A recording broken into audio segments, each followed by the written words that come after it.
Crime. Let's get it together. Education. Let's get it together. Marriage. Let's get it together. Politics. Let's get it together. Full circle. Poverty. Let's get it together. Race. Let's get it together. Full circle.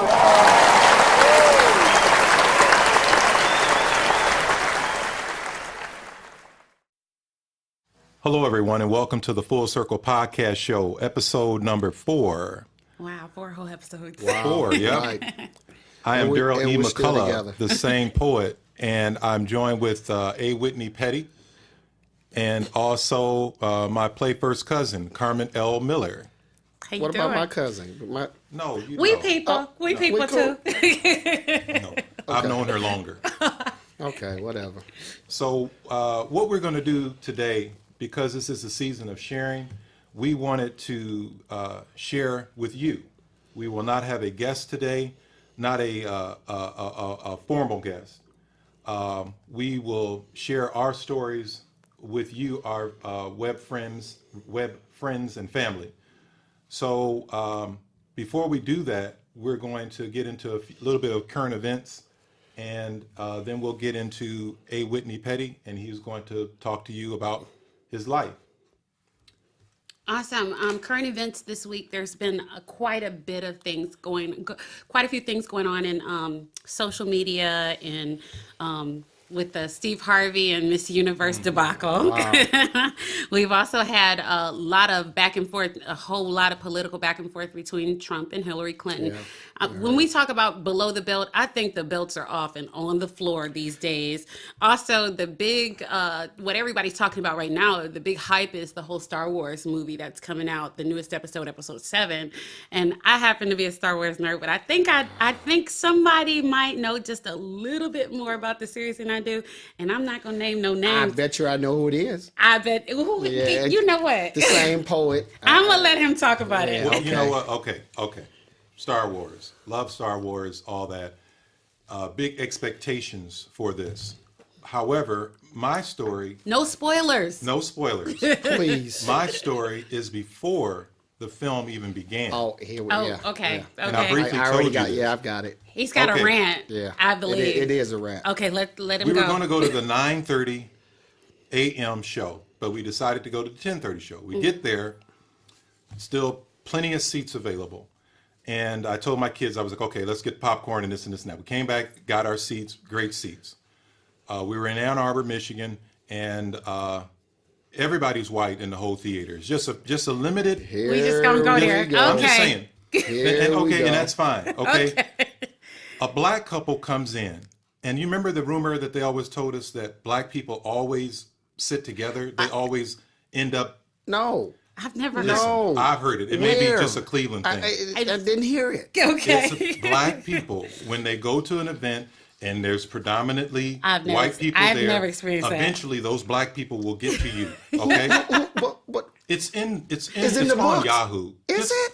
Okay. Google it. Okay. Yeah, okay, I'm gonna have to look that one Now- up. I'm gonna need to look that one Now, up. you know- Okay, I don't know if but here's how that myth is true. Okay. All these available seats there, all these available seats. The couple comes in, sits right behind us. The black couple? The black couple. Okay, and that's Then the girl puts her feet up on the back of the chair. you Did you say anything to her for the feet? You know what I did? What? I turned around and I gave her one of these looks. one of the look. I Let did. me see the look. I gave her a smug look like. That's not menacing. Then she looked at me And you turned around. and I turned around.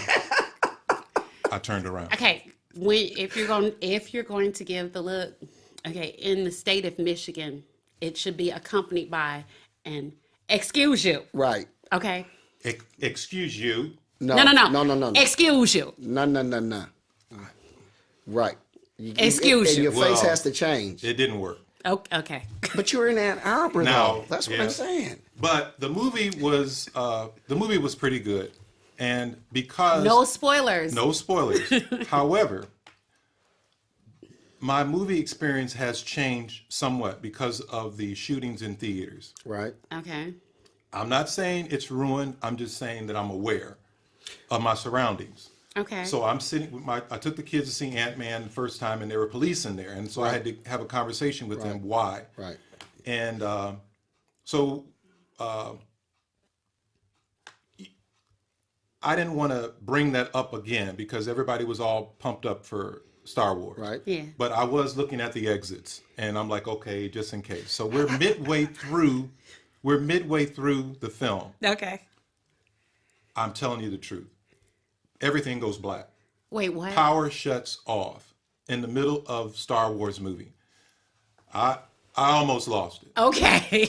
Almost lost it. I'm not gonna lie, They that lo- would freak me out. Yeah, they lost power in several of the theaters there. Wow. So they Also, came in. also in California, I think San Diego, Okay. the same thing happened. Well, they came in and they went crazy. and Oh my we God. wound the film 10 minutes, but it was very awkward. Yeah, I'm film. gonna need you to refund my money because that would mess with my experience as well. You Right. didn't soil yourself or anything, did you? I'm just saying. I'm just saying, almost. I'm telling you, it Okay. was Bruh, I couldn't. Wow. And you know what? very uncomfortable feeling. It's, But can we? But we can't live our lives like that. That's right. We cannot be scared when things happen like that. You have to be aware. not Oh, if you have. Yeah, hey, you have to be aware. where? But I mean, so you can't be scared. No, you can't be scared. And if you have a concealed carry, I believe you say, You should I've heard never you be guys go scared. scared. Is I it- didn't say scared. I said scared. No, but I mean, I've heard that on music, songs, and things like that. I ain't never scared. There we go. How about that? But you know what? You said that before too. I've heard you say it. No, I don't. No, I don't. And you know I what? don't talk like Partake. that. No. Well, my suggestion is that you take a weapons course and get licensed to carry and get a concealed carry license. Get in a weight room. You know what? Lift some weights. Hey, or do what you something. gotta do. Everybody with these guns, Yeah. it's like they're the Punisher or something. It's No. If you're a responsible gun owner, you don't have to walk around like Wyatt Earp or whatnot. I think responsible gun owners owe it to people to make sure that you do, carry responsibly and that you act in responsible ways, especially when you're in public.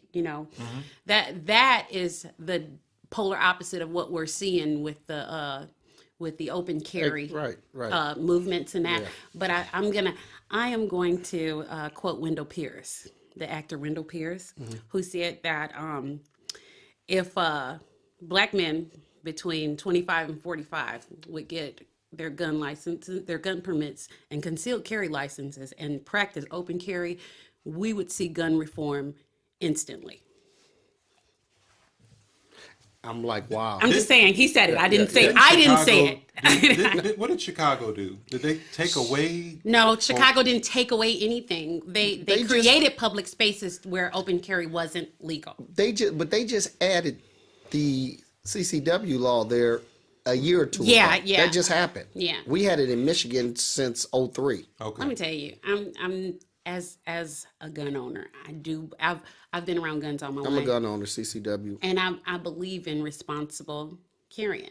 I believe in responsible gun ownership. That's what I believe in. I do believe in gun reform. I do believe that, there needs to be laws that look after and take care of and make sure that people who are mentally ill or unstable or have health records that, will be prevented from carrying.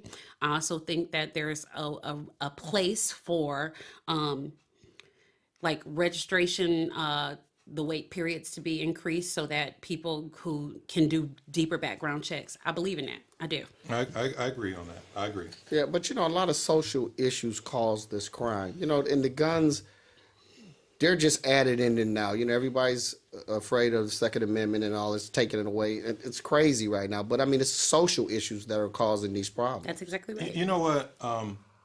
We have these shootings, and briefly, we have these shootings, and I'm affected by all of them, of course.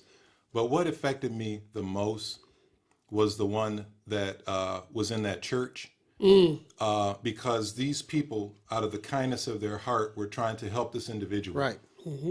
And it bothered me, okay? so I went to work, and I was just thinking about that. And I was like, man, I'm just thinking about this. And then I see a guy going through, he's got the gun book. And he's aware of the shooting, but he's going through and he's getting ready to buy him another gun and another gun. And it's like, don't you have any kind of, I don't know, I mean, couth to just, but people, whenever there's a shooting, gun sales, I guess, go up. Well, here's the thing too, because people either live in fear, or they live in faith. If you live in fear, then I mean the protection aspect is always there, number one. But you also become so insular that you don't consider how other people feel about the way things happen. So Dylan Roof kills a church full of people, and it doesn't affect people who don't look like the people who are killed the same way it affects people who do look like them. So for people who look like Dylan Roof, sure, they'll buy more guns in that instant. Right. But for people who don't, it's like, it's a wake-up call to, what exactly is really going on. You know what I'm saying? But what the thing to me is that when you get a Republican in office, it calms down. You think so? I think so, in terms of everybody being scared that someone's going to take their guns away. That's just my take. When you get a Democrat in office, everybody's all nervous. They're crazy, about that's people taking their guns away. That's all I'm saying. Yeah. You know what I'm saying? I think when Bush was in, I don't think you heard a lot of guns being taken away. Because the one of the main lobbies that supported him was the NRA, the gun lobby. Exactly. And I mean, But it makes sense though, if you think about it. Yeah, because you're beholden to who it is that puts you there. The lobbyists and everything. So I mean, it's part of the fabric. So wow. Well, but getting to guns, you said something about you're nervous after all these shootings. But, I have been shot, when I was 18. So I'm just aware of my surroundings, period. I was shot when I was 12. It was a BB gun. Okay, now you know what? We're going to get in. That's No, that doesn't count. I mean, it doesn't count. I'm talking about an inch from my spine. You know what? Lungs collapsed. And I was 18 and I was just strong enough to kind of handle it. But I'm saying, this is a great segue into you talking about your experience. Absolutely. Right, but check this out. Absolutely. At that point in time, because I was hard-headed and I didn't listen a lot, I thought I knew everything at 18. That particular moment, I was aware of my surroundings. Wow. I watched out who I was around because of that. I mean, that was just a life-changing experience for me. Okay. So tell us about your life, Away. Wow, man. Yeah. Well, I have to say this. My dad died when I was 6. I'll never forget. Me and my mom were talking about today. November 23rd, 1969. I think I was like 6 going on 7. And I can recall coming home from church. Okay. And I can recall my mother saying something. I didn't know what it was. And I don't know if my reaction jumping around was because my older brother started jumping around, but I could just remember jumping around and just going, it's like, I can remember my brother crying and I'm like, what's going on? But as I got older, I think it was because he was crying, but I can also remember my mom saying, hey, he went to heaven. He's stacking Bibles. I was like, right, what I'm saying? So, but that was a traumatic experience for me, to lose my dad. And I've lost a lot of people over the years. And women have been very instrumental in my life. That's what's been around. And people talk about, being raised by one parent. Mm-hmm. I'm not buying that at all. One parent can do it. You don't necessarily have to have two. But they can do it. They can do it if they're determined to do it, and if their background.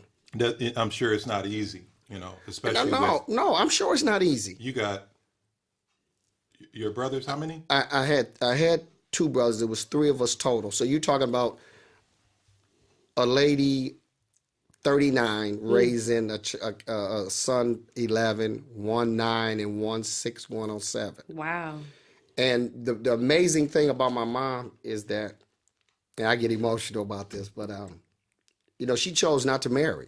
You know, she chose to raise Wow. us without bringing someone else in the house. And to this day, she is so loyal to, you know, as she said, her boys.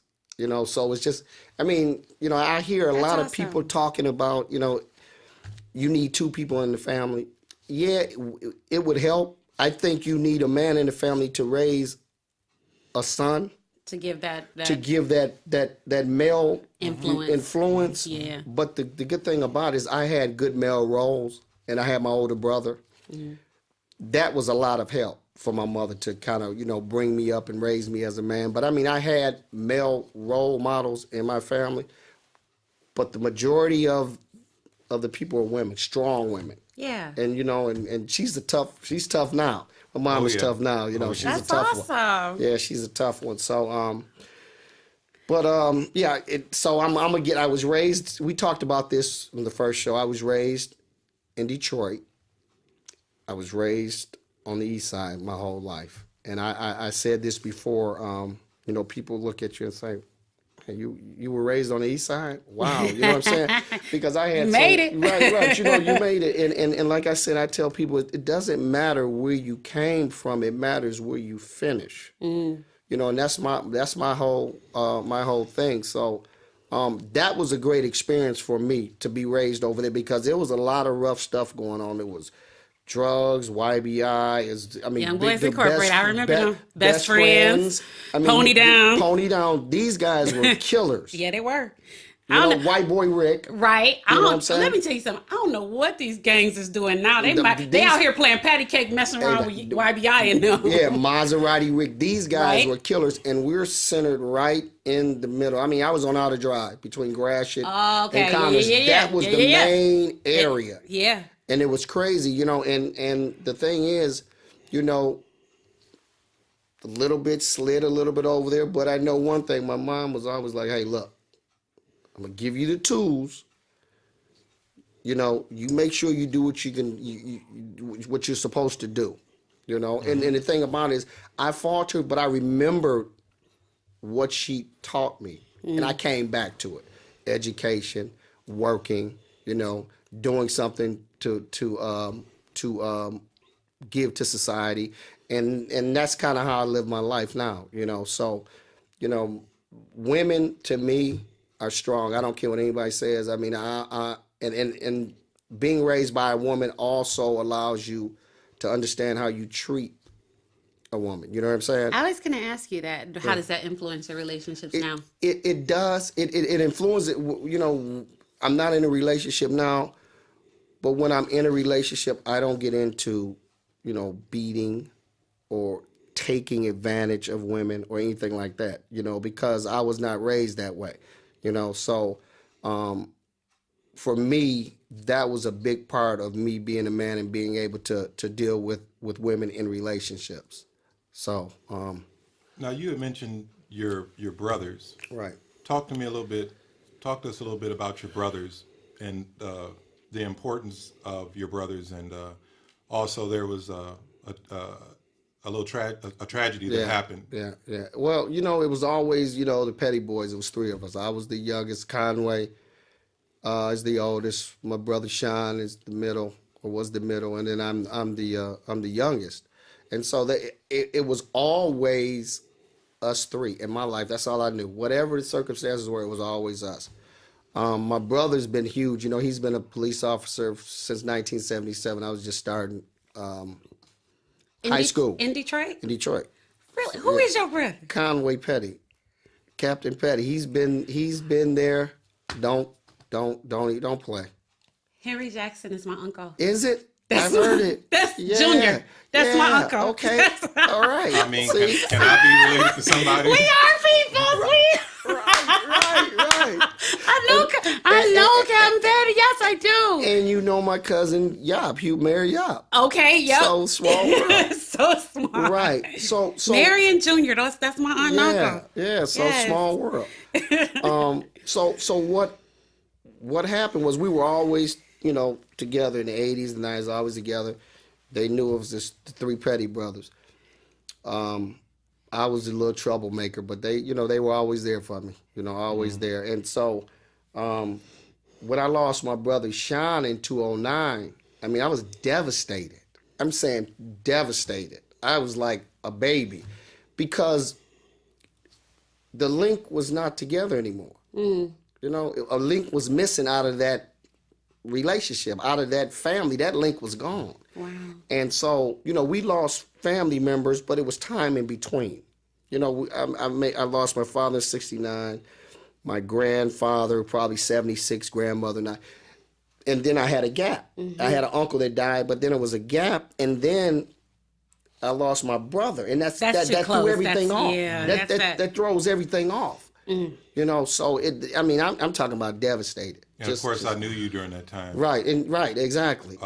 And I remember the changes that happened. And I got two buddies, and it's two things that I'm not.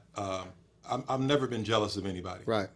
But if I ever was, it would be of a person who has a great relationship with his siblings. Right. And I need to work on my relationship with my brother. You do. But you and I talked about that. But you know, we cool and all this other stuff. But when it comes to his brothers, I've seen, and his family, and his mom, how they bond together.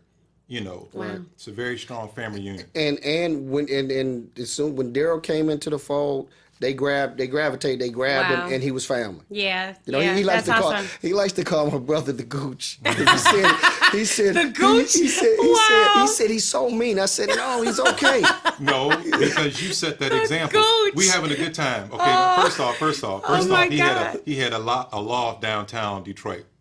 Crazy.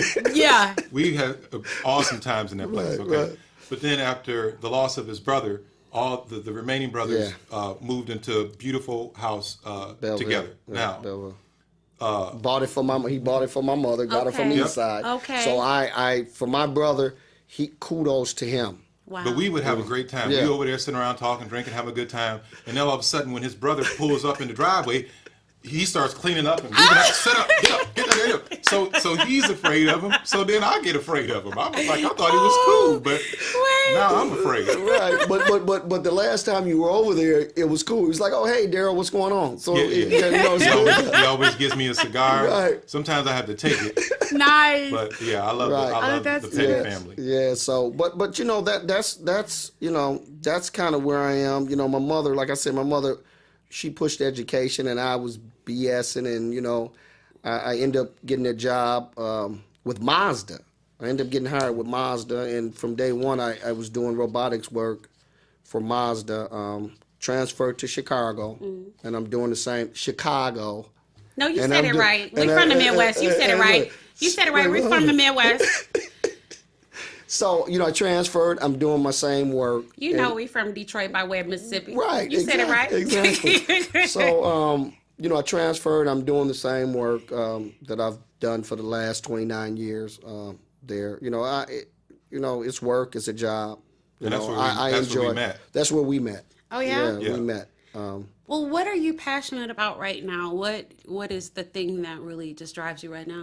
I'm going to tell you, family is so important because my family's so small. I mean, it's 6 of us, including my daughter. And I never mentioned my daughter, Kennedy Whitney Petty. I never mentioned her when we had the intro and when we talked before. But, you know, she's the next generation after me. But she's the only grandchild. Really? And so it's a small family. And it breaks my heart. I mean, life is what it is. Yeah. You know what I'm saying? Your parents get older. We're the older ones now. Mm-hmm. You know, and so I've got my mother, I've got my aunt, I've got my cousin. That's the last generation. That's who I have. And then it's me, my brother, my cousin, Kathy, and my daughter. So it's a small family. So that's important to me. Obviously, we didn't reproduce right. Right? But, you know, hey, it's hey, there's still time. Right. And so that is what it is. But the other thing is, and Darryl and I talked about this, this has been in the making since 06, because that's when I was in the loft.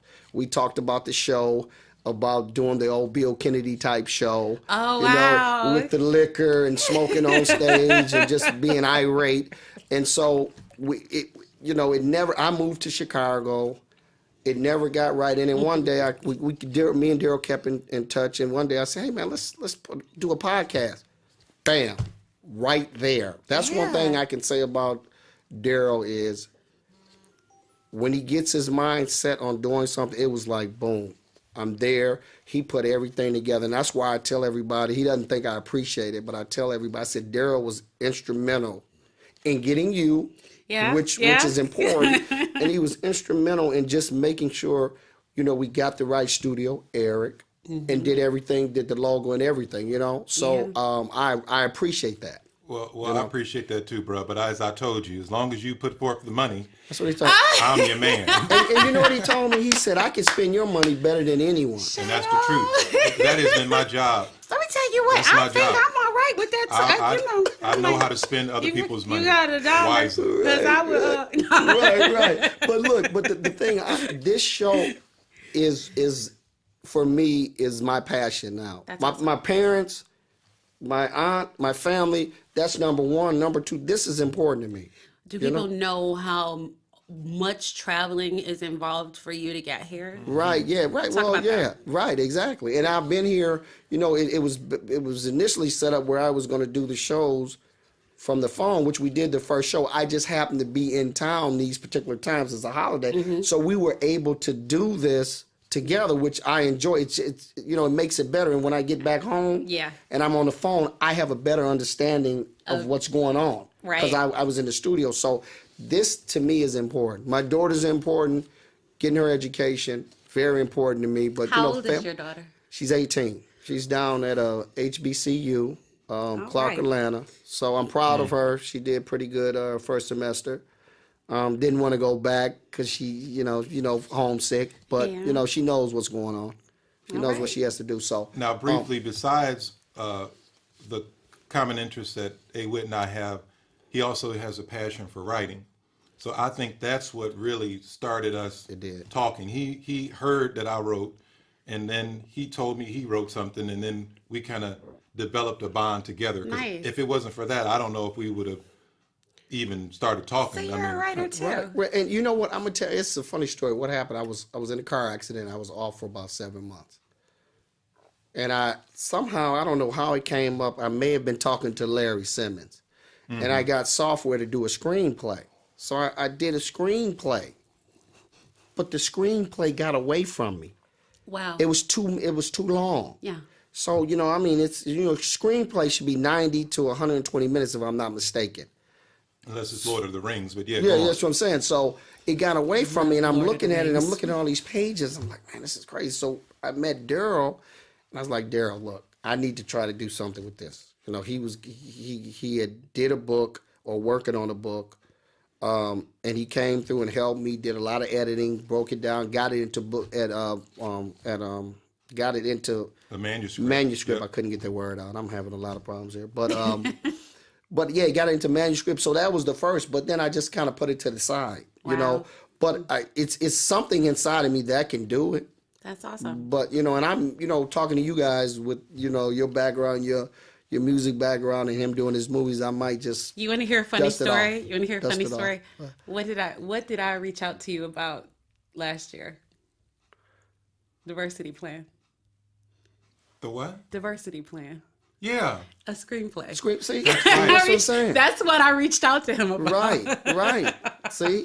Isn't that crazy? Wow. Yeah. That's such a coincidence. Yeah. So it was, it was great, and it kind of got the ball rolling for me to try to put something together. And the screenplay was simple because, it's self-explanatory where you put it in there, write everything in there and change scene or whatever. I forgot, cut to, or, so you can easily put that in there. But he was very instrumental in putting the manuscript together. So I kudos to you, and I thank you for that. I think there's a lot of writing in you. I can hear it. Yeah. So I got two things for you. One, your passion for Detroit. Talk to me a little bit about that, and then after that, I'd like to talk about what are you thankful for. Okay. Detroit is home. Detroit is home. So that's where I'm from. No matter where I go, I'm from Detroit. I'm in Chicago now. But you're from Detroit. I'm from Detroit. I don't change my Lions gear. I don't change my Tigers gear. I don't change my Red Wings gear for anybody. That's it. So that's where I'm from. And this is going to be one of my rants, but this is the thing that really hurts me and bothers me, and I don't want it to sound racist, is that Coleman Young got into office in 73. So we had from 73 until Kwame went through his buffoonery to make the city great again and to do what we needed to do. And you know what? And I don't know if all mayors squandered it, but I know Kwame did. Yeah. So guess what? Now, and I was against Dugan. I was against him. I voted for Napoleon because he's, was my brother's boss, and I like Benny, and so Irma's my godmom. Really? Yeah. Okay. See, we might be related, but the thing is, I'm so disappointed in the people that we had in office that could not turn it around. You're given a chance, and you squander it. Well, it's going to take time regardless. No, it's going to take time. But I'm saying we had 40 years to try to make this thing right. I do believe that there was a bit of a heyday in the 80s, but it was under the undercurrent of corruption. Yeah, kind of messed up what could have been. But if you look now at the city, you've got and you've got all these businesses coming in, and like I said, I don't want to sound racist, but I think it's a 40% jump in Caucasians that are down there now. It's been gentrified. I don't have a problem with that, but we could have done the same thing. It took Dugan to come in to change that, and that hurts me and it angers me. When I told you I was going to go to that count in Detroit, my friends in Toledo, as well as you, prepared me. Right. Like they're going to crucify you. Right. Take off your K-Swiss. Don't do this. Don't do that. Right. Okay. So I get to Detroit, and I've been to Detroit before, but I've never seen Detroit the way that I have seen Detroit as of late. Right. And I always thought that there was some kind of recovery. And then I got to a point where I was like, you know what? I don't know. Right. It's bad. Right. Yeah. However, I remember Harlem, okay? Mm-hmm. Yep. The last time I went to Harlem, nothing says comfortable as a white lady pushing a baby down the street in a stroller at midnight. But you had Clinton down there. His offices were in Harlem. Well, and also, I don't mean to. When you see white people and gays move into those type of neighborhoods, right, there's going to be a change. It's called gentrification. Yeah, it's called gentrification. And you know what? When I went to a book fair in Detroit, I've never seen that many gay people in my life. I didn't know Detroit even had. Do you have a problem with gay people? I didn't say that. This is a whole nother show. This is a whole nother show. I'm just asking a question. It's a whole nother show. I saw a population of white people, and I saw a population of gays. I mean that. I think that that's a change for the good. Because no. Go ahead. Go. Well, I will submit this, that historically, you got a problem with gays. When you see bring it up to me, folks. When you see a community, or when you see a place become gentrified, the prices go up. Right. Exactly. But what happens is, and this is my take on it. Right. There was a bubble in the 80s. A bomb went off in the 90s. Right. And we're living in the 2000 Holocaust of Detroit. Right. What happens after the Holocaust? Someone comes in, and from the rubble, right, from the ashes, right, they create a new society. Right. The new society, it is not going to look like what Detroit has historically looked like. Not at all. And I don't know if that's a bad thing, but at the same time, if we, the native Detroiters, are going to take advantage of what Detroit becomes, then we have to be engaged. I agree, and I don't have a problem with the balance changing. Mm-hmm. I don't have a problem with 40% of whites coming in there. I don't have a problem with that. Mm-hmm. My problem is that what could have been that we were not able to do it and get it that way. Yeah, and so downtown Detroit, it's going to be what it is. Mm-hmm. What I want to see is the educational system. I need to see the DPS. That's how you're going to get people in the neighborhoods. I need to see the neighborhoods become. And you will. Yeah, well, that, but they're in bad shape. And I'm going to tell you how it's going to happen from my take. It's going to happen neighborhood by neighborhood. Just for example, like what New York has become in terms of boroughs. Neighborhoods have their cute little abbreviations about, like where you live at, Bed-Stuy, Bensonhurst, whatever, what have you. And what's going to happen is, as the property values go up, or as people invest in those coves and neighborhoods, they'll become the place to live. Exactly. And then you'll see the education system change. You'll see the police, And I agree. I agree. patrol more. I You'll agree. see, and it's just a matter of that gentrification. You'll see Starbucks move into the neighborhood. You know what I mean? And it'll look like that. And like I said, once again, I don't have a problem with the way it's going. What I have a problem is that the people that had control of it over these years did not put things in place to get it going like this. It's almost like we're failures. You can't do anything. So we're going to ship you guys out. We're going to take control of it. That's how I feel. I see what you're saying. You see what I'm saying? I see what you're saying. I'm not mad at Duggan. Right. I'm not. Right. I'm just. It just would have been nice if someone else could have. Right. And we're supposed. And Kilpatrick was supposed to be this smart, smart kid, the new kid on the block, and he wasn't that smart. No. He was popular. He was popular. He wasn't that smart. He didn't have common sense. So, but that's another story. So, yeah. So I've got a lot on this one. That's a whole nother episode. But Carmen, this is my rant the next time. Okay, I was gonna say we're gonna put a plug in a pin in that because we're gonna revisit that. I need the whole show though. Absolutely. Now, what are you thankful for? Most of all, I'm thankful for being healthy. I'm thankful for my family. I'm thankful for my mom. I'm thankful for my aunt. I'm thankful, they're still around. I'm thankful for my cousin. We were talking about my cousin today. He's a little down. But I'm just thankful for this small family I have and that we're still together. We stick together no matter what goes on. That's what I'm thankful for. And I'm thankful for my friends. I don't have a lot of them, because I don't need a lot. But the ones I have, including you guys, that's enough for me, Well, I mean, I'm there for you, bro. Yeah, right. Half-hearted, but Really? That's what I'm saying. Right. But yeah, I'm thankful, and I'm once again I have to plug this one. I'm thankful for us getting together for the Full Circle podcast. I really am. Beautiful. And I know you. It was your idea, so I'm happy as well. The thing about it is I talked to Darryl, and Darryl says, "Oh man, it's just going to be, it's just something for fun." And I get real angry. Like, what are you talking about? It's for fun. It's serious business. I'm saying it's a serious business here. So, but yeah, that's what I'm thankful for, and I'm thankful for Eric allowing us to come in here, definitely, and do our thing and helping us out. And love you, man, and just being here for us. So. Love you too. No homo. No. Right. So, but yeah. Okay.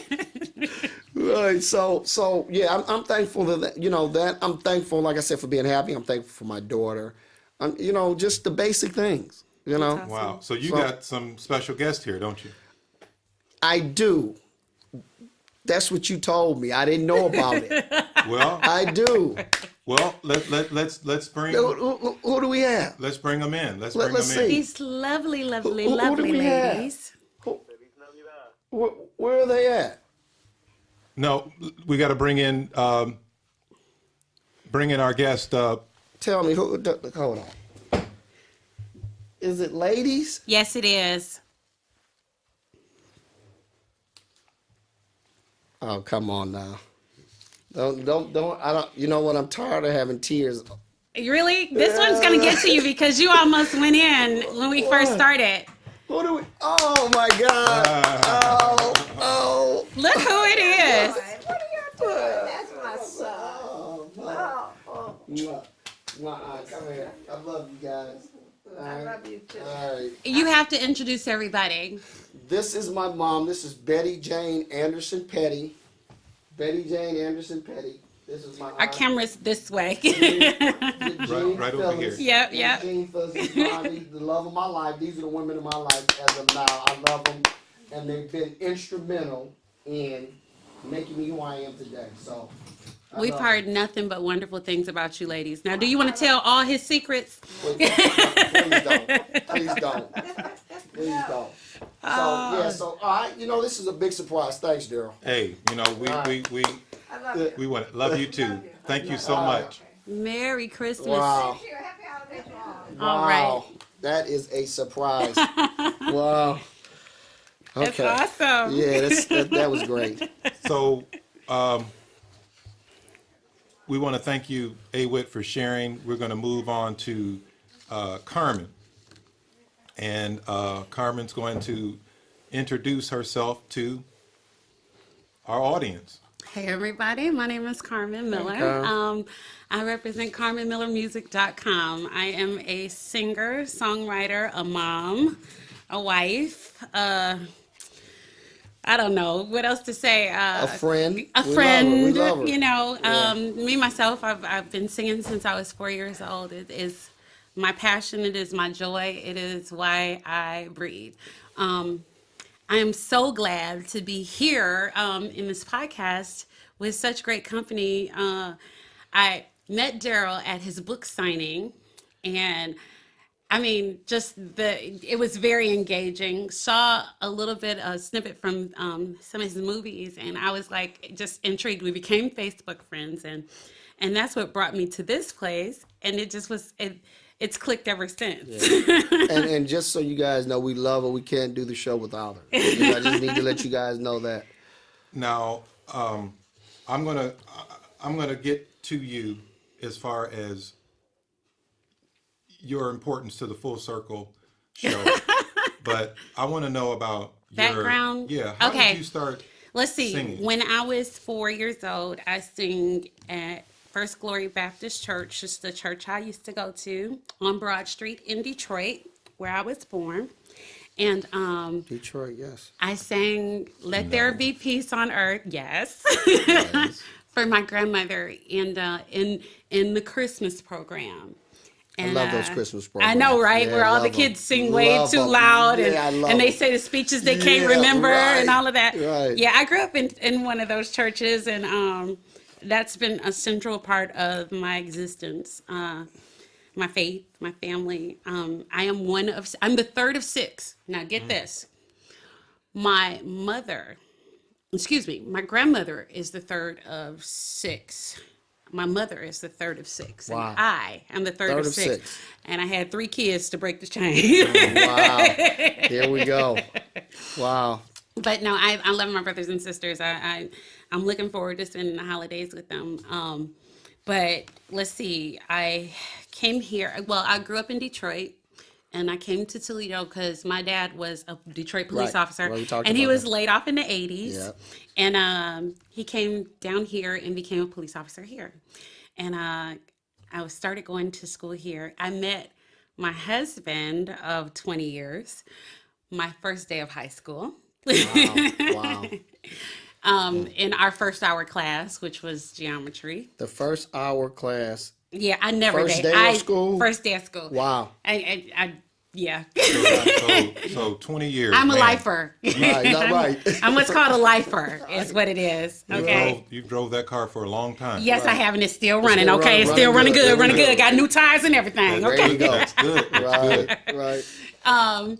But yeah, we have 3 beautiful children. What drives me, what I love the most about singing is the connection that it gives me with people, all over. I've been playing in bands. I've sang every kind of music you can possibly think of. Let me go back.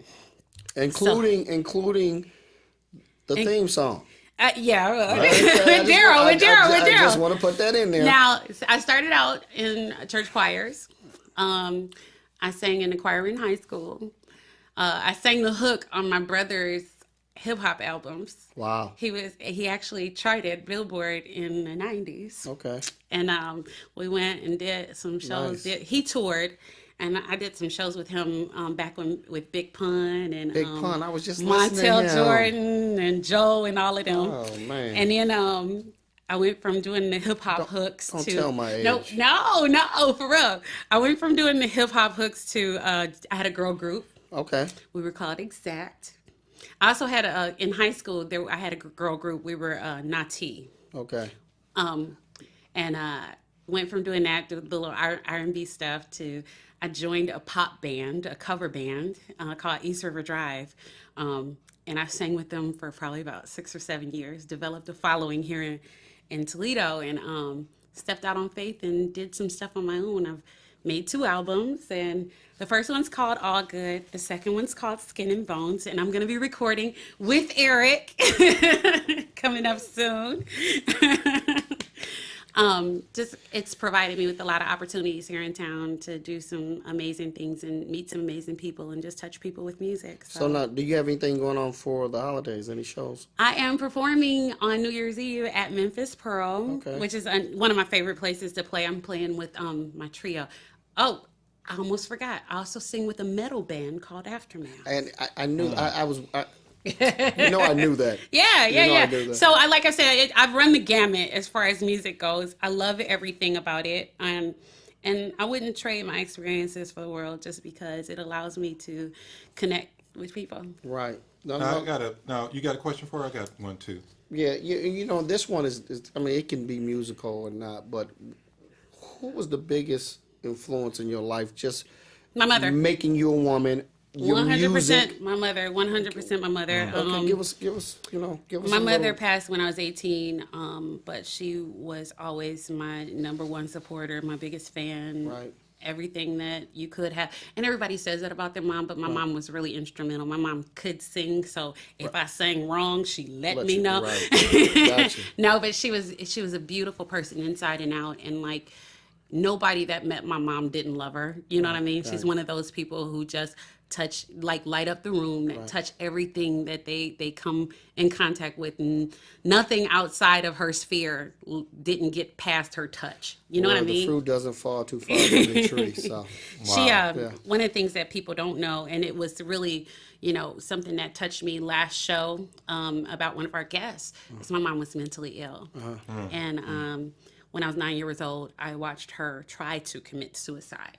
She shot herself in the chest, and that was like one of the defining moments of my life, because it kind of, opened up a wellspring of curiosity for me as far as, treating people the way you want to be treated, number one, because if anybody asked me, my mother died of a broken heart as opposed to what finally actually did kill her, which was heart disease. But at the same time, I think that so much of what we experience physically starts mentally. Right. So that was like a really the deepest thing for me.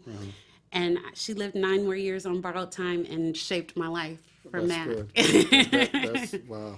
Wow. So yeah. Now, with that love that's there, I think that is evident in the passion and the love that you have for the crowd, because I've seen you, and you're not just a singer, you're an entertainer. Right. Yeah.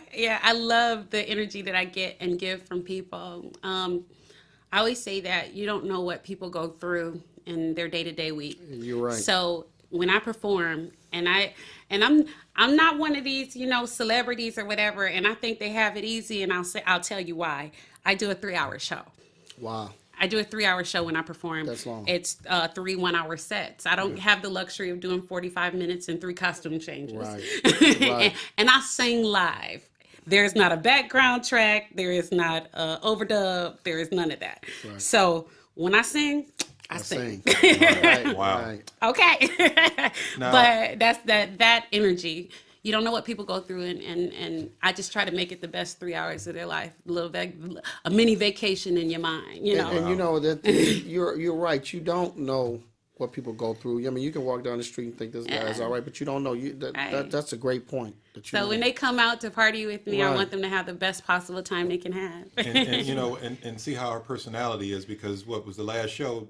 She was talking about how she had an accident, Right. And we didn't know, Right. We would have never, Exactly. we would have didn't never know. known. No, we would never know. But she came out with that bubbly personality, and like I said, I'll tell everybody, she makes the show. No, you guys are. But as well as you, we do our part. But I'm just saying, it's she's got her little sparkle in there, a little, little Definitely. sprinkle. And now I'm going to go. Thank you. Y'all with, gonna make with me this. blush. When we met, I met some very interesting person, male and female, at this event. However, Carmen, everybody was kind of agreeing with what I was saying, and then she stood up and was like, almost like a no. Are you crazy? His book, though. Right.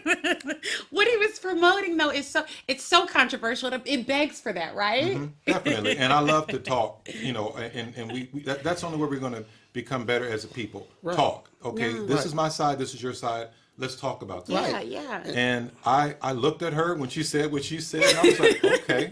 But I remembered her. Right, but see, each of us triggers Right. one another, for whatever reason. You for bad reasons for me. No, me. I'm just saying, but I still love you, you know what I'm saying? Definitely. I think that we are more the same than we are different, but our differences color who we are. You know what I mean? Right. And it allows us to have that uniqueness that touches people, Now, we were looking at a few.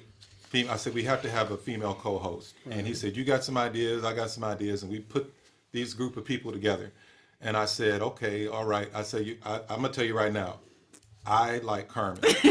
And Awit didn't know me. So to his credit, he did not know me at all. No, I didn't know. But then he just showed me pictures and I didn't have an idea what was going on. But then when you came in, I was like, bang, we good. We good. You know why? Because her professionalism. Right. She can she will, when she said she was going to call, right. she called. Right. She was very timely. I believe in that. I absolutely believe in that. She's very professional, and I just did not want to. I couldn't have worked with anybody else. Right. Well, one of the things that I learned early on in my career as a financial advisor and investment banker, which was my former life, right. One of the things that I learned was to do what you say you're going to do. One of my mentors, who I really respect and love to this day, told me to do what you say you're going to do. Right. And that's where the professionalism starts with me. And that's the one thing I can't abide, especially in music, right. because you come, through and you deal with so many fly-by-night people or whatever. But the people that really stay in my life are the people who are committed to following through, Right. So that's kind of... Yeah, but that's an interesting story. That is. To me, exciting. It's kind of fun because I get to, Monday through Friday, I get to Clark Kent, and then on the weekends, I can Superman. There you go. There you go. Wow. So where can people pick up your music? Actually, I have links all over my website, which is www.carmenmillermusic.com. And also, I'm on iTunes, CD Baby, all Amazon, all of the online outlets. And if you're in the Midwest, you might even be able to pick me up on the shelves at your local stores if you request Carmen Miller Music. Well, you know what? We've got her right here live, so we don't have to worry about that plus Christmas present. Can I do something for you guys for Christmas, if you don't mind? Yes. Sure. What about Kwanzaa? That too. Have yourself a merry little Christmas, and let your heart be light. From now on, our troubles will be out of sight.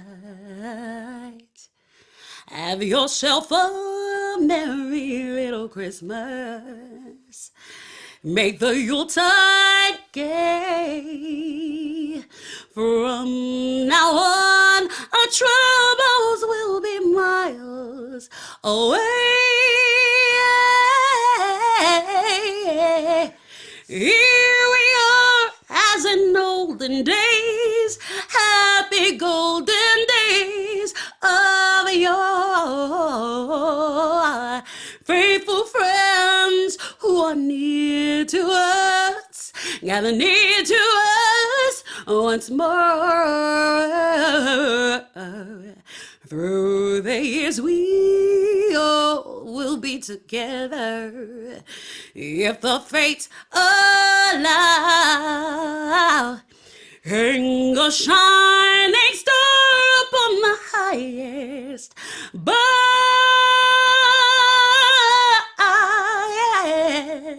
have yourself a merry little Christmas now. Beautiful, beautiful. Hey, I just want to tell you something. I got one. I got one. Oh, he Denzel me with the Okay, one look, tear. look, Oh come my on. God.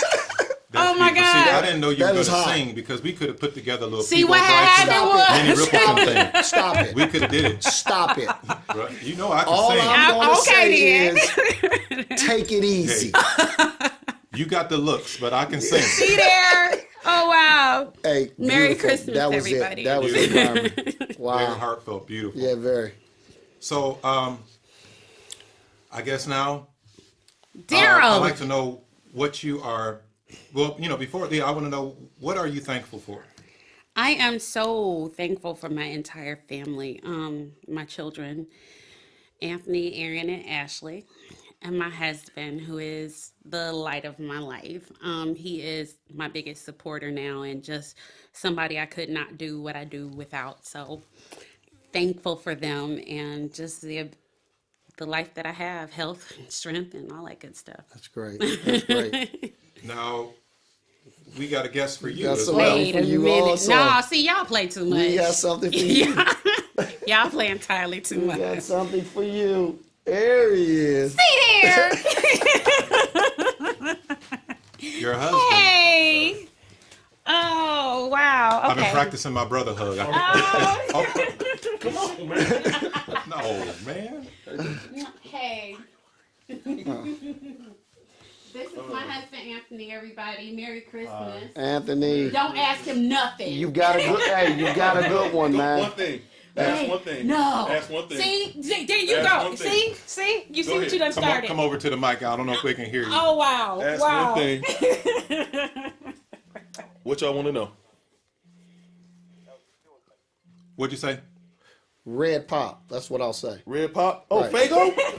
Fago? No, please don't Oh, bring yeah, it in. Fago. Right. Red, orange, grape, rock and rye, cream Fruit punch. soda, fruit punch. There we go. Hold on.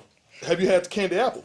Oh, Try it. wow. I gotta get it. Why would they even make something like that? Come on, See man. there.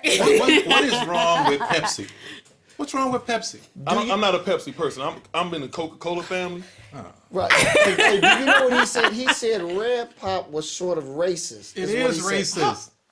I'm not Red understanding is that not one. a flavor. Yes, it is. Yes, it is. No. It's a Fago flavor, so it's a flavor. When, as I said on that show, Look at here. when they ask a person, "What's your favorite flavor?" and you say red, don't Orange is a flavor House and a party. color. House party. What kind of Kool-Aid you want? Grape or red? I'm just saying. I'm just saying. Orange is a flavor. Hey, Red can be a hey, flavor. guess what? Well, you know what? They Guess call it mellow yellow. Mellow yellow. What I'm thankful for. That's Moon Mist. What I'm thankful Oh. for. You I just can got see- shut down. I see where you two get it together. You know, We do. Let's We get it have that. together. you mesh well. And I want to thank you for. She's already busy enough. She's already doing a lot of Right. things. We thank you, man. No problem. For you letting know, us borrow yeah. her for a little Definitely. bit, man. Hey, if you Thank want it you. longer, if y'all Don't want play an like. hour See and a there. half, You know what? He's got to go. Yeah, He's yeah. got to go now. Wow. Good seeing you. Hey, man. Thank you got shut down with the red thing. No, I don't want to. He hit you with the It's Kool-Aid. the holiday Well, season. he hit you with the Kool-Aid. Have you had Kool-Aid. Grippos? Those potato chips have pork in them. Oh, come on, man. Listen, That's what you makes can them only buy those delicious. things Come in the on, ghetto. man. Look at the Wait. ingredients. Whoa. You can only buy those potato chips Grippos in the and ghetto. grape That's pop. what I've always been told. I can't deal. I Grippos can't. and grape pop. That's all I'm I'm saying. gonna- Try There it. you I go. can't Don't forget do the great Hey, pop. Anytime. And if you can, a corned beef sandwich. Grippos, grape pop, and a corned beef beef sandwich. sandwich. Okay, There you go. I'm dropping the mic. Okay. I'm dropping the mic. Okay. Merry Christmas. Hey, thanks, man. Oh my God. Yeah. Yep. That's all me. Wow. It's all good, man.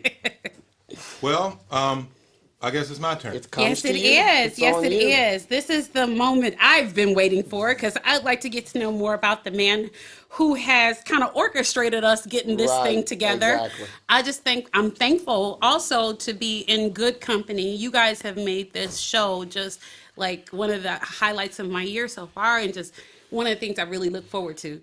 So, Darryl, please tell us about your experiences. Wow. Well, it's interesting how, life is death is a part of life, and all of us have been affected in one way or another because of death, and as well as myself. I lost my father when I was 6 months due to a car accident. So there was a void in my life, and I started, I guess, just learning how to go through life with just my mother and I. And when my mother remarried when I was 7, it wasn't the best experience. Right. And I started drinking very early. And subsequently, I developed a ulcer at 14 and a bleeding ulcer at 16. Wow. And the doctor said, you need to do something to alleviate yourself from all this stress. Okay. So I discovered the joy of writing. And before I, as things continued, I started doing poetry, short stories. Before I knew it, I had my first manuscript. Wow. And what year? When was that? What year? Oh, I was probably maybe around 18. Wow. 19, So, something so, like. so yeah. So you've been doing it for a while. For Oh quite yeah, some yeah. time. I've been writing for a long time. Got it. So I had a stack of papers, my manuscript, and a friend saw it, and he said, he started reading it. He said, you're crazy. And I said, no, I'm not crazy. I'm perfectly sane. Oh, And yeah. That's how that came about. And Yeah. you know what? As long as I've known you, I didn't know why, but now I've got it. I understand. Yeah. So You might not be perfectly sane. well, I'm just saying. So that became the title for my first book. Matter of fact, give me one.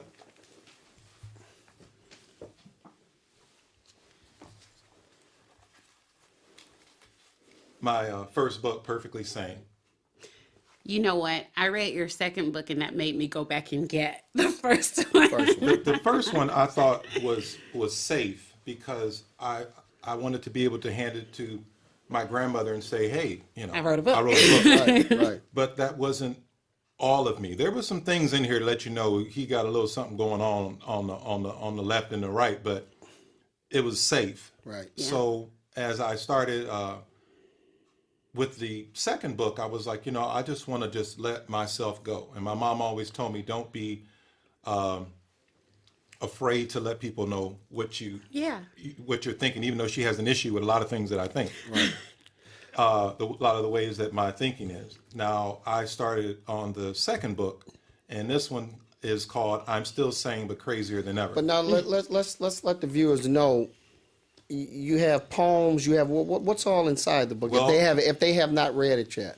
Poems, short stories, and I call them bitter essays. Okay. That one is something else. And I think all of it was because by my father dying at a young age, I thought I would die at a young age too. Really? So I wanted to leave something for my children who weren't even born at that time, to so that they would be able to With you. they would be able to know a lot about their father, because all I had from my father were a lot of pictures, just Right. basically a bunch of pictures, Right. and that's it. Right. And I still have that void there, of course. Right. So I figured I want to leave a wealth of material for my children. Yeah. Now, when it got to a point where I could not no longer contain my feelings in the stanza of a poem, I Right. started writing screenplays. Got it. I remember when you. Yeah, I remember when you started. Right. Yeah. So since we're sharing and different things like that, I would like to share with you guys the trailers for both of my films. Awesome. Yeah. Awesome. The first one we're going to look at is Holiday Lie. I remember that one. That's the one that I yeah. do too. So I saw that a couple years ago. Let me ask you this while you're Yep. pulling that out. What is your favorite medium to write in? Is it screenplays, poetry, or the essays, or what's your favorite medium? I love film, Yeah. but when you see something that you have done come to life, it's amazing. Yeah. It's amazing. Now, what we got now? Let me see. I have a guest, and I'm going to bring him on for a minute. Let me see. Caller. What happened was, Hello, hello. Hi, how are you? Hey, Merry Christmas, Merry everybody. Christmas. welcome. I'm going to do the introduction. Okay. Now, what happened was I met with a great group of people to do the trailers that I'm getting ready to show you. And the people that I'm going to name: Beverly Johnson, Kenny Santiago Marrero, Ellen Friedman, Denise Richmond Kelly, Donald Gregory, Robert Banks, and a group of other great actors and actresses that are too many to name. Now, the gentleman that's on the phone right now, we met for the casting of Holiday Live, and his name is Kenny Santiago Marrero. Hi, Kenny. Hey, Kenny, welcome to the What's show. going on, everybody? How are you guys? We're great. Glad to have you. Great. It's great to hear you guys' voice, man. And Merry Christmas. And, Same to you. I want to know, Kenny, can you tell us about your experience with Darryl as far as the filmmaking aspect? Yeah, I'm always looking up because he's so damn tall. Exactly. Right. That's a good point. Right. No, I'll tell you what, in a sense, Darryl, one of the most genuine, quality, blessed of an experiences. Every time that I have, I love the guy. He's more than a brother. In this lifetime, You're reading off a piece of paper, bro. I can hear you. I can hear the paper. I can hear you shuffling the paper. Hold on a second. Page 2, please. No. In briefing, just the light of a blessing to meet him. And when we first met was quite intriguing. I was in town just momentarily visiting from California, where I went to film school, and I had a friend named Barbara Davila, who actually was my modeling agent back in my younger days. Because now, Wow, interesting. yeah. So what was interesting is I, out of the blue, ran into Barbara at an event, and at this point, I had kind of moved away. I've never really considered myself model material. I thought it was kind of silly from the jump. I just always been into creative development, a tactic with bringing characters to life, something that was taught to me first in the foundation of the church.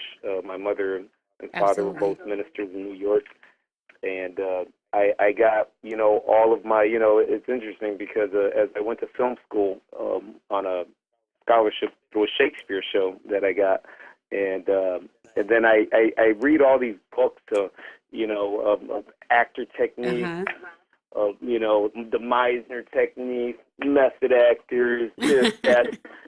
I'm like, what are you guys talking about? Because I never looked at one of these books, Right. and I had never heard of one of these names, and but yet I outperformed everyone in the program. That's awesome. When it came to disconnecting from self and canceling everything out and reliving in self this certain being that's been created through a certain mind. No. And when you experience that, there's no limits to what you have to do to bring this character to life. Wow. And this was something that in the beginning was taught as a child, because my mom would give me every Bible character that you can think of. I played before the age of 7, and I didn't. Okay, wait. I have a question. I got a question because my son lives in Brooklyn. What's the name of your parents' church? El Faro Ministries. which is actually we have a Christmas show today. I'm back and forth from a rehearsal, but El Faro stands for the lighthouse. Okay, I'm gonna need you to put that on our website so I can send my son to church. Oh, Absolutely. now, despite all And the you know- talent that Kenny has, he's a very humble person, and that's how we met. Now, Ken, if you could get briefly into how we met for Holiday Live, because we're going to show the trailer of that, and it Absolutely. I pulled up into Barbara's, parking lot, and I see this really big, lean, let's just say kind of linebacker, skinny linebacker guy, kind of guy, and a big old. It was winter too, by the way. So, It was probably the coat, It was because the cold. It was the cold. It was the power forward, maybe. he got more of a basketball type of. But he's carrying all these goodies. He's carrying bottled water. He's got a bunch of little bottles of Starbucks. He does He takes good care of us. Yeah, he he does. does. And first thing that comes in my head is that's a producer right there. I know it. I mean, and I've seen this, and now, nevertheless, producer or not, my mother and father always taught me, in a sense, be kind to those and do things to those in which you want coming back to you. Absolutely. Now, don't do it with an intent of getting something back. Right, that's You right. Then it's not righteous behavior. right. Then it's not going to come back Correct. to you. Just do it when you see a need. If I see someone that I know needs assistance trying to open a door, I don't think about That's it. You just awesome. react. That's exactly So right. He was gonna drop a couple things. I couldn't hesitate but react. I'm like, hey, do you need a hand? And sure, he looks at me a little weird, because I'm Latino with facial hair. First thing, man, this nigga got a knife. Right. That's about right. That's about what he thinks. That's probably what he thought. I think it's seeing like, you was hey, what made me drop what I was carrying. I was a little alarmed, You were frightened. but You guys know Darryl got some big eyeballs. So, and he looked at me with a little hesitation. Sure. And then I'm going in here. Oh, you're coming in here? Yeah. So we end up going to the same place. And he doesn't say anything. He just, thank you so much. And he comes in, Daryl's business. Yes, Right. very this much man so. comes Very in, much so. He is. He don't play, it's like bam. And all these actors are waiting, male and female, age ranges. You had those that were reading for the little girl. Right. You had those that were reading for the wife. You had those that were reading for the maid. And then you had a bunch of men, And so in a white sense, men. here I go. White men. White men. Yeah, it just didn't really play. Didn't play well in my favor. Oh Lord. See. The way- Now, this is what happened. No, Now, bro, let me tell you what happened. Wait, Kenny, go ahead. When I wrote Holiday Live, White guy. Racist. You see this look on my face, dude? I only saw an interracial couple when I Okay. wrote it. That even though I'm the type of person, when I have an issue, when I write about it, I usually start to heal. Okay. Okay. That's awesome. That's like your Now- therapy. That. Absolutely. So You I saw contradicting an the last show, interracial. though. Huh? You contradicting the last No, show we but did. see, I still got issues. Okay, the wound is still there. Okay, But there's that's a another Band-Aid show. there. It's another show. I'm sorry. Now, We're gonna get back to Kenny. Come on now. Yeah. so I was looking for a black woman and a very white actor for this part. Okay. So Like Irish Kenny- white? What? Yeah. So Okay. when Yes, Kenny I'm here. walked in, Latino, everything, it was like, he's Vaya good. boricua, que es lo que hay, tú sabes cómo es, papá, 100%, tú sabes, Kenny Santiago, aquí. What's up, man? You need an actor, papá? You need an actor, papá? You need an actor, okay. He is good. Okay. He hands down was the most talented actor there, but he That was was great. not white. That was great. That's awesome. Okay. Right. And the acting coach, Ellen Friedman, said, "You got to get him."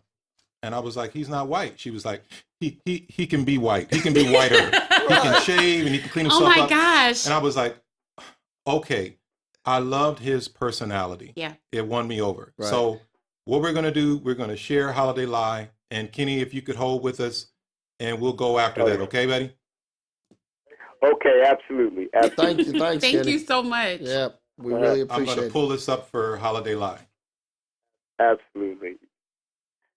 Couple more hours and Santa Claus will be here, Daddy. Yeah, I know. But now it's bedtime for you. Merry Christmas. Merry Christmas.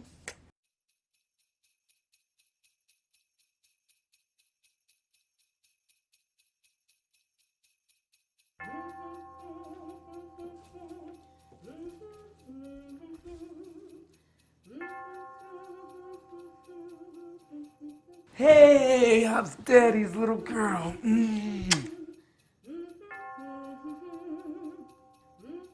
Robin, Yes, Mother? what is this? You look at me when I'm talking to you. What did I tell you about people who lie? They go to hell.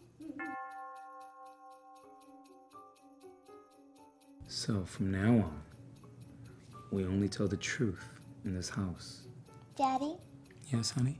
will Santa Claus still bring me gifts tomorrow at midnight? I think this is probably a good time for us to tell her there's no such thing as Santa Claus. My mother let me find out the truth about Santa Claus on my own, and so should Robin. I just don't want her getting hurt. Santa? Santa, is that you?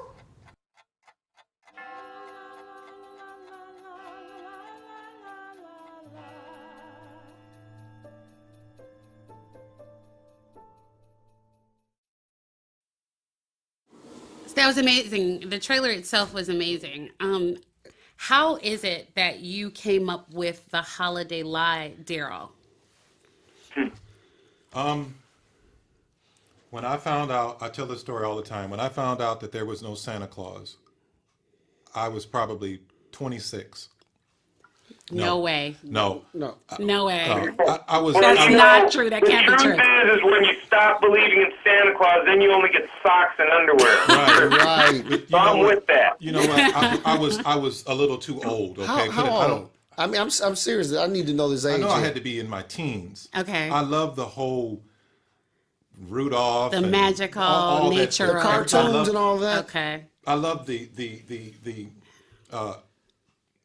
you know, when the joyfulness of the Christmas Right, spirit. right. Okay, For okay. lack of a better word. So when I found out that there was no Santa Claus, I took it hard, and I realized that is the first lie that a parent tells their child. So It may be a white lie, or however you want to phrase it, but it made me question everything else from that point.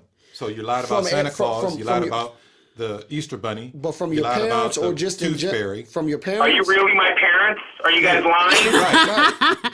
So Kenny, what drew you to this particular story based on what it is that Darryl's saying? What drew you to the story itself? Kenny? Oh, I'm sorry. That was for me? I Yeah, what apologize. drew you to the story? Absolutely. Okay. 2 seconds. What drew me to the story? Initially,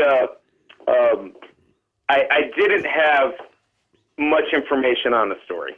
And if I would have known, like I said, you know, as an actor, you want to go in to get the part.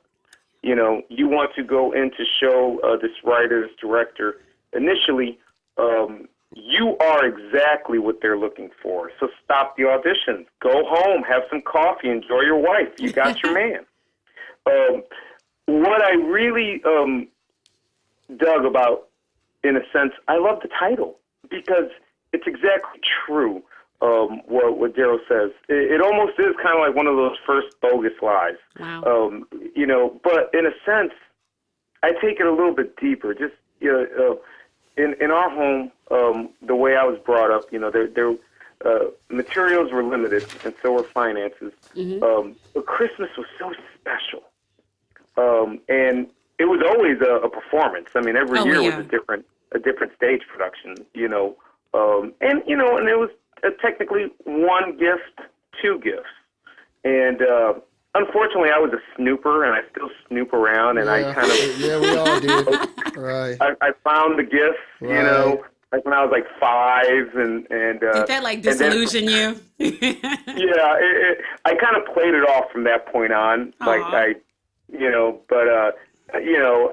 always knew the reason for the season. Ultimately, Absolutely. once I became, of wisdom, And but I do feel as though I work with a lot of young people. Aside from being a performer and really seeking out great stories like this one is, I have a big heart and a compassion for young people, especially our youth that are at risk. That's in awesome. a sense, it's big in our minorities, especially Latinos and blacks. But now it's anybody. It's all lives. Now I'm going to go with, since you brought up the minorities. See, as everyone who knows me knows, if you're in a relationship with another minority, I don't look at it as interracial. Right. Only when it's black and white. Okay. So Black and white. even though Kenny is Latino, I'm white. he's very extremely versatile. Yeah. No, thank you. Extremely talented, and he worked well. I only gave him little bits. You only give snippets of the script. You don't give your whole script Right. at a casting call. Okay. So he had he had a little synopsis of what the film was about. But I anyway, did come back. The next day was my callback. Awesome. And our acting coach Ellen, she came up and she whispered, "Please come back as white." That is hilarious. and it worked. Hey, Gene. It did. It really did. I thought that your performance was riveting. Having seen means a Holiday lot. Live, Appreciate it. I thought it was really great. The writing itself was great. The themes in the movie itself was absolutely just like timely. The other thing, Darryl, how many other films have you done, or is this just? Well, the thing about being an independent filmmaker, you only get a handful of opportunities because of monies. I have worked on several projects before I incorporated my business, Same Poet Films, because I went through a lot of ups and downs, a lot of failures with other people. And I said, you know what, I can fail on my own. I know that's right. So that's when I incorporated my business, and Holiday Live was the first film to be under the Same Poet Films belt. Now, the thing about Kenny, not only, I think what says that you work well with people is when they want to work with you again. We did Holiday Live. Everything was fine. Soon as it was done, he walks up to me. What's the next thing you're doing? Awesome. I not only want to act in it, I want to help you produce it. Wow. Now, let me ask you this, and I want to. Now, did you go to film school? Did you have any, Darryl, any other experience with doing a film? Did you No. go to school for it? Or? No. All I did was, as people say, the school of hard knocks. As I mentioned, I experienced, I think, I can't remember the first opportunity I had with, I think, it was with the cable show. Okay. And they gave me an opportunity because it's a terrible experience. Right, terrible experience. I wrote several screenplays. I took it to the cable station, and they called me in, and they said, I said, well, how many do you want to do? They said, we want to do all of them. We love your writing, this and this and this and that. So I'm like, great. I put the sunglasses on, Here we go. and never do that. He got Hollywood. Never do that. Straight Hollywood. And it was a fiasco. Wow. And as Kenny knows, as well as I, in this business, even with singing and things like that, you're gonna fall. You're gonna have some issues. God. Yeah. You're gonna meet some shady characters. shady everything. Okay. And that's a tough business too. Yeah, it so, is. And it can hurt you. Right. It can hurt you That's so true. much That's very that true. you never want to do this again. If that's how this business is, I'm done. But But I talked to some people and they said, man, we all got that story. I'm thinking It's I got a heartfelt perseverance. story. They said, man, so what? Exactly. No, It takes no. that perseverance. It's that thick skin. Now, let me ask you this. When you do your films, when you do your writing, are you doing it for personal reasons, or are you doing it to possibly get a deal, or what's going on there? Or is it just for therapeutic reasons? Oh, that's interesting. All of that. All of that. I agree. You have Yeah. to do what we do for the love of the art, Okay. not Wow. the financial got gain. it. We all Oh, want yeah. to be paid. Right, yeah. right, right. Okay. But it doesn't necessarily always work out like that. Got it. So, Kenny, I want to ask you this too, as well. As far as your experience, you and Darryl together, what would you say was the most positive aspect of what you guys have created? What do you love the most about it? with both films or individually? With both, absolutely both. Yeah, because we're going to show Daily Desperations very shortly. Because the reason, I just, genuinely, when you connect with someone, you connect with them, and you want to continuously create magic with them. Yeah. It's almost like, in a sense, not being homo, but a relation. y'all got that bad. Something going on. That's a whole nother show. Wait a minute, I need to explain. Oh, okay. Excuse me. No, in a sense, it's a genuine love that equally you combine and you see together, understanding that there's going to be a lot of variation throughout the journey. Yeah. I love the journey. I love the challenge. I love the idea of taking risks and developing a stamp. Both films, in a sense, whether you like them, you love them, you hate them, we left a stamp. Yeah. Right. And, Exactly. and, Good point. Along that stamp, if you notice, an artist, by their second stamp, is going to be a little bit more, he's going to take a bigger risk. It's going to be more bolder, color. He's going to use more animations. He's going to use something different, like the canvas will be bigger compared to the first time. So in a sense, that being said, it's a part of the genuine nature for us to continue to do stories, for us to continue to work together. I love that you said that. The question that's next Yeah, right, exactly. that I have Yes. is, why black and white, Yes. Darryl? Yep. I noticed that this is a genre you enjoy working in. Why black and white? Hides all the zits and the acne on your acne. You know what? I love color contrast. The white become extremely white, the black become extremely black, and I'm selfish. I love dialogue. Okay. I want your full attention. I don't want, not that I'm huge on Christmas, but when you look at that first movie, what was the first? It was like the first popular Christmas movie, something on somebody's street. 34th Miracle on 34th Okay, Street. black and white. Right, Black and white. right. Nothing says Christmas like a color movie. It's so hard to look and envision a Christmas tree without all the colors. Huh. When I write, I only see black and white. I don't want you looking at this. I don't want you looking at that. I want you focusing on the That's on the interesting. cast. But let me ask you this: will you do a film that is not black and white, or is that where you're gonna be? No, no. Okay. Honestly, I cannot see me doing A color film. Really? Wow. So now we're gonna. Kenny's. I know he's gonna be tied up for a little bit, so I want to try to get to the next trailer with him. Now, again, reflecting on this, brother, it was great that you came up to me and asked me what is the next film. All the opportunities that, like, let me just. He just finished up some films with you just did something with John Travolta, right? Yes, I just returned Criminal Activities starring John Travolta, Michael Pitt, and Travis Wade. Wow. So that's just briefly. He's done a lot of things. For him to say, look, I'm freeing up stuff because I want to do the next thing. He didn't even know what I was doing. What is the next thing? I'm going to help you. Awesome. And he opened up Elyria, Oberlin, Ohio, and Lorraine for us to do Daily Desperations. Holiday Live was my first short film. What we're going to see right now is the trailer for my first feature film, Daily Desperations. Nice. Nice. So, Ken, hold on with us. We're going to start that up. Absolutely.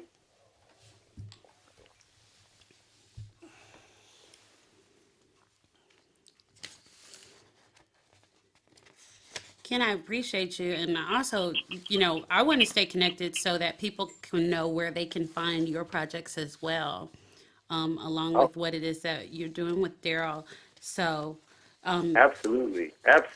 Please do. Yeah, if you want to share any information with people that you want to hear about that as well, absolutely. while he's pulling this up. I do just have a few more minutes, guys, because I have a rehearsal. Okay.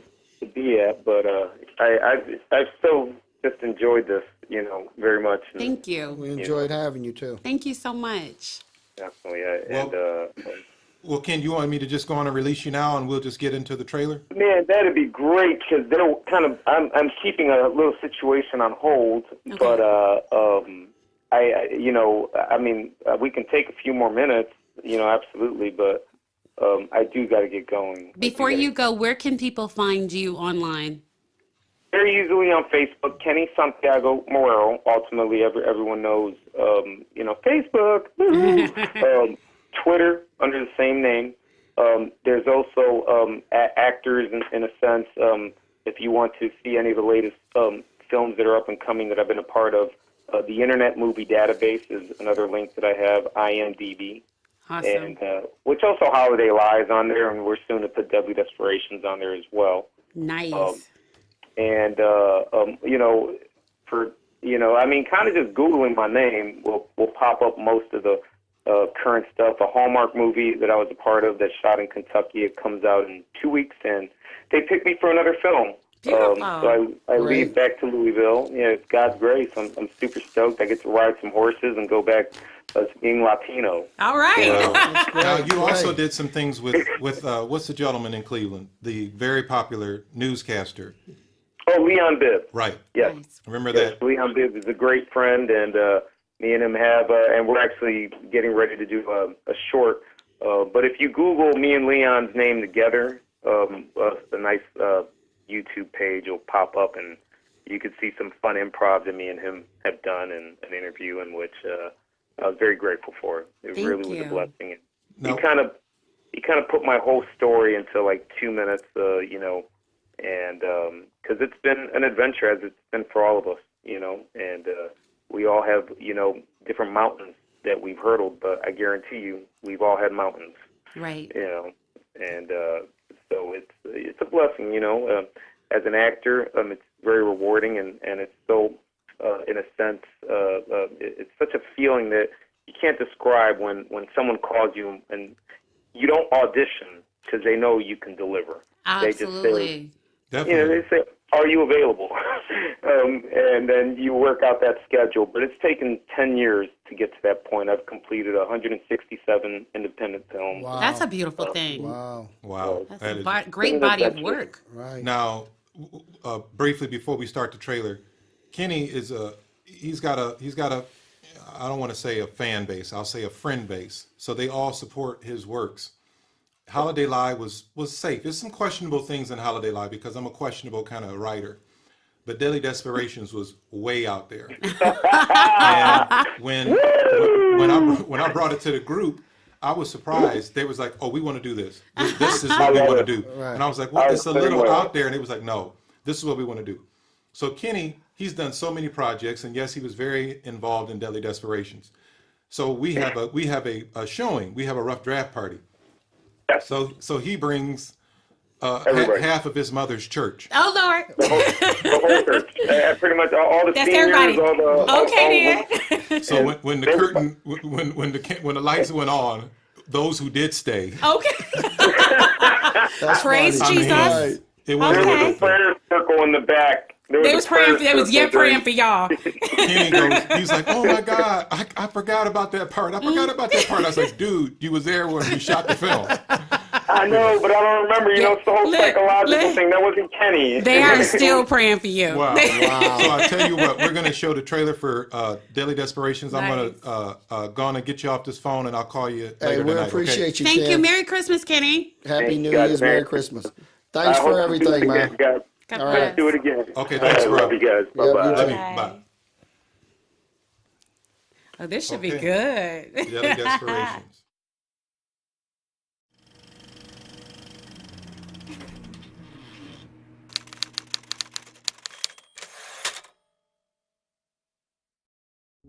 Three very different families with three very different stories. How's it going, kid? Interesting sermon today, don't you think? Yes, a very good one as always. All with three very different problems. Wait till you get a load of this stuff.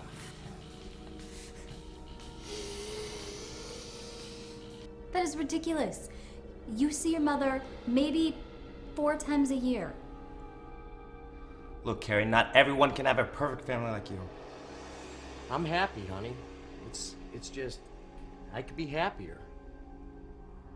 All because of sex?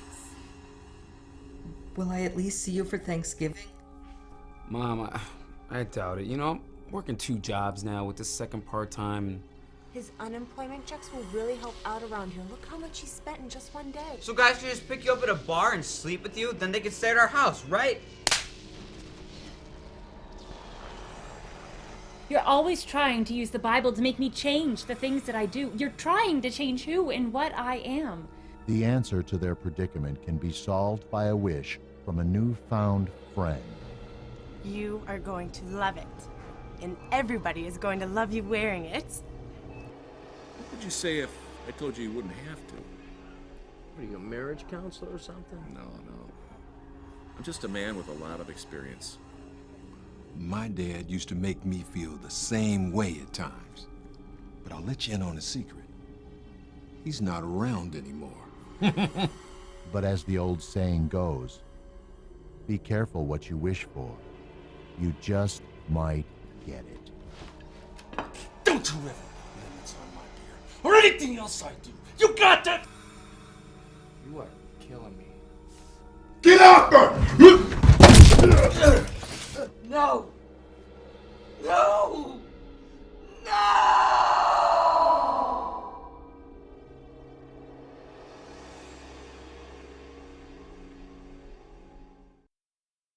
Darryl, one of the things I want to ask you is, where can people see both Holiday Lie and Deadly Desperations? Holiday Lie won a Best Story Award from a film festival in Michigan.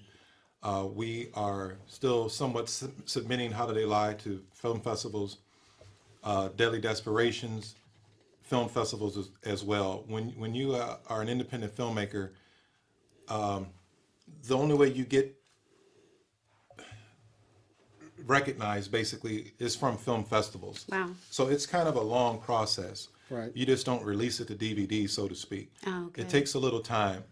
I do have plans to find a site to put Holiday Lie on there and charge, a small amount so that people can see Holiday Lie.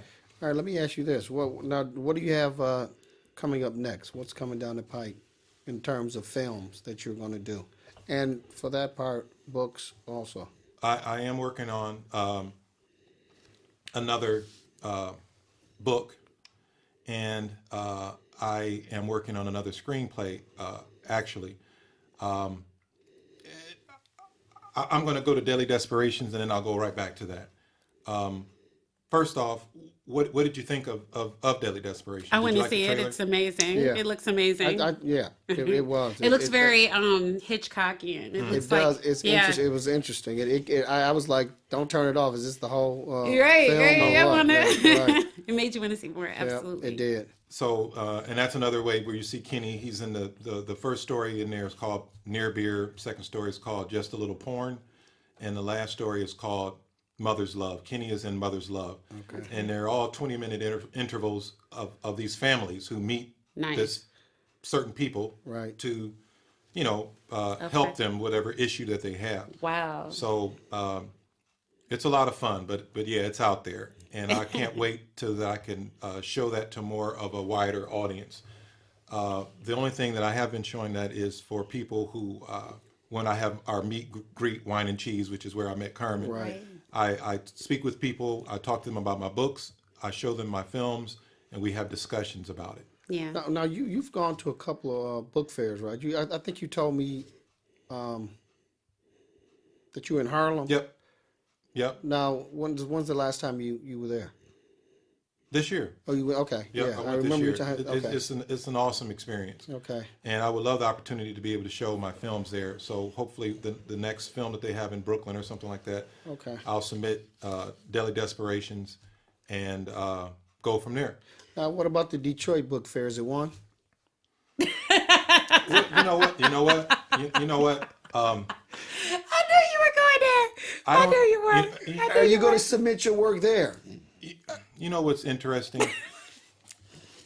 I don't do so well in your technically black film festivals because even though I'm a black screenwriter, a lot of my cast is white. is that going to, and I'm on a serious note, is that going to change anytime soon? Well, the Are next, you going to do some Spike Lee type stuff? Spike Lee and Woody Allen, I'm huge fans of both of those writers, directors. I see black people in this last screenplay that I'm working on. It's a black story. It deals with a marriage and the relationships and the effects of social media in this relationship. And I think it's a very heartfelt story. Everything that I write, there's a moral at the end of the story. Right. Quick question. Yep. Now, this is bringing this full circle. Yep. What are you thankful for? What or who are you most thankful for this holiday season? Definitely.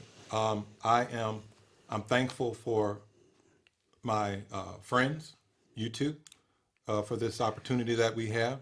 And I am likewise. Absolutely. Also thankful for my family and for their support that they've given me, not only to be tied up with work, to be tied up with books, to be tied up with films, and the countless hobbies that I have. Well, we've got a surprise for you. Yes, too. we do, Mr. Surprise Man. What you got for me? We've got something for you. I'm a slow clap this one. Right. The Come old on slow, in. Come on in. We got something for you. Yeah. Ah. Look who it is. Look. Same poet himself. Right. Same poet junior. Your inspiration, your family. Yeah. You want to introduce everybody? We got the camera this way. Right. Hey, baby dolls. You doing? Come on over here. That's my daughter, Cassidy. Beautiful. You are so beautiful. And that's my wife, Karen. God bless you, girl. And that's my son, Kendall. Yes. He's so super like tall, yeah. Right. Look, I looked up at him and I had to keep looking up. Right. You got a lovely family, Darryl. Beautiful. Well, hey, I appreciate this. Yeah. And you know what? Might as well, since we have everybody here, why don't we have everybody come on in? But before we do all of that, I do want to thank the man that makes this possible. We have to. Mr. Eric Sills. We got to thank Eric. Yeah. Here at Stone Soup Studios in Maumee, Ohio. He is the man. He's so cute. How you doing, Eric? Come on around. He makes all of this possible. He is an amazing producer. He is an amazing engineer. And this is a beautiful facility that he runs. And we just want to say thank you so much for everything that you do. Thanks, man. We love you, Eric. We love you, Eric. Yeah. Definitely. Thank you for everything. So let's do our conclusion. All right, we're going to wrap the show up. So visit us at www.fullcirclepodcastshow.com.